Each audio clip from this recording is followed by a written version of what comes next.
Hello everyone, আমি বৃষ্টি। আর আমি আগের ব্লগে বলেছিলাম আমার কোচবিহার যাওয়ার আরও একটা কারণ আছে। তো সেই কারণটা হলো আমার বাবা মা আগে এখানে থাকতো।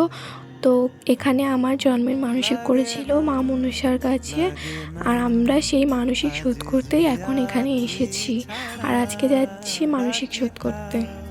এখানে আমার এক জেঠুর বাড়িতে মানসিক শোধ করেছিলাম আমরা, কারণ ওনাদের বাড়িতে মা মনসা জাগ্রত থান আছে। তো ওখানে গিয়ে মা পুজো দিচ্ছিল আর আমি মায়ের সাথে ওখানে ছিলাম। আর এখানে দেখো ঠাকুরগুলো একদম জাগ্রত ঠাকুরের, কত সুন্দর লাগছে ঠাকুরগুলো। তা আমরা তারপরে বেরিয়ে পড়েছিলাম কোচবিহার মদনমোহন মন্দিরে রাসমেলা দেখতে। দুপুর 1টার দিকে আমরা বেরিয়েছিলাম, আর তখন কত ভিড় ছিল দেখো। তারপরে আমরা একে একে লাইন দিয়ে ভিতরে ঢুকে পড়লাম। আর এটা হলো কি একটা রাক্ষসী, আমি নামটা ভুলে গিয়েছি।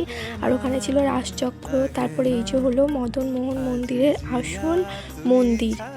কি সুন্দর লাগছে দেখো, এই মূর্তিগুলো কত যত্ন সহকারে বানিয়েছে। আর আমি প্রথমবার এসেছি কোচবিহার মদনমোহন মন্দিরে, এমনকি কোচবিহারও আমি ফার্স্ট টাইম এসেছি। আমার তো খুব ভালো লেগেছে মদনমোহন মন্দিরে রাসমেলা, খুব খুব সুন্দর লেগেছে। আর আমি প্রায় 9 ঘন্টা ধরে ঠাকুর দেখেছি। রাতে বাবা মা এসেছিলো, বাবা মার সাথেও ঠাকুর দেখেছি। তারপরে দুপুরবেলা তো বোনের বান্ধবীদের সাথেই ছিলাম। বাগানটা দেখো কত সুন্দর সাজানো গোছানো, ফুল দিয়ে খুব সুন্দর দেখতে লাগছিল কিন্তু। আর এখানে তো রাসমেলাতে দুর্গা প্রতিমাও পড়েছিল, সাথে লক্ষ্মী, গণেশ, সরস্বতী, কার্তিক সব ছিল। এই জুয়েলারিগুলো দেখো শান্তিনিকেতন বোলপুরের জুয়েলারি, আমার তো খুব ভালো লাগে জুয়েলারিগুলো। তারপরে আমরা একটু ফুচকা খেয়ে নিচ্ছিলাম সবাই মিলে। আর এমন কিছু ছিল না যেটার দোকান এই মেলাতে বসেনি। আমার তো দেখতে দেখতেই চোখে ধাঁধা লেগে গিয়েছে, আমি যে কিনবো কোনটা ছেড়ে কোনটা কিনবো বুঝতেই পারছিলাম না।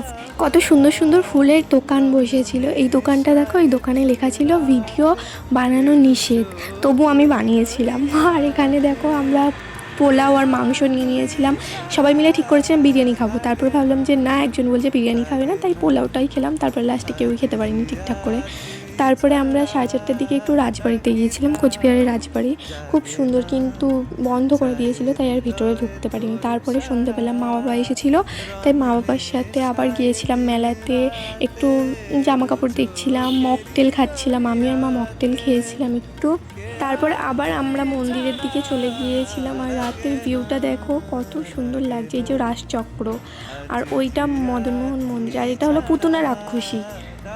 আমার তো খুব সুন্দর লাগছিল মদনমোহন মন্দিরে যে লাইটিংটা করেছিল না, এত সুন্দর লাগছিল। আর ইনি হলেন দেবাদিদেব মহাদেব, নটরাজের পোজ দিয়ে আছেন। তারপরে আমরা একটু চরণামৃত খেতে গিয়েছিলাম। আর এখানে দেখো একটি মেয়ে কত সুন্দর দড়ির উপরে হাঁটছে, আমার তো খুব ভয় করছিল দেখে, কিন্তু খুব সুন্দর করেছিল মেয়েটা। যাই হোক, পুরো ভিডিওটা আমি দিতে পারিনি। আর মেলা থেকে এই আসনগুলো মা কিনেছিল। তারপর আমরা একটু বিরিয়ানি খেয়ে নিচ্ছিলাম, তারপর ওখান থেকে বেরিয়ে গিয়েছিলাম আমরা। আর আজকের ব্লগটা এই পর্যন্ত। ব্লগটা সবার কেমন লাগলো কমেন্টে জানিও। Tata, by.